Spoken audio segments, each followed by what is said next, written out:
जब भी आप हाथ की लकीरों को पढ़ते हैं, तो सबसे पहले जिस लकीर को भी आप पढ़ते हैं उसको देखें कि वो लकीर साफ शफाफ है या टूटी-फूटी है। अगर वो लकीर साफ शफाफ है, जिस तरीके से ये लाइफ लाइन है, ये साफ है, तो ये पहली बात है, ये समझ लें कि ज़िंदगी की लकीर अगर साफ है, तो ज़िंदगी और लाइफ अच्छी रहेगी।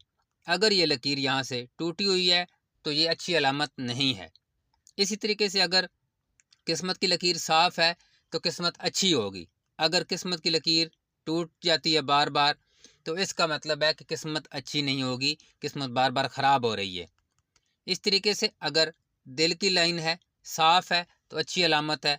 अगर दिल की लाइन टूटी हुई है या जंजीरादार है इस तरीके से, तो भी ये अच्छी अलामत नहीं है।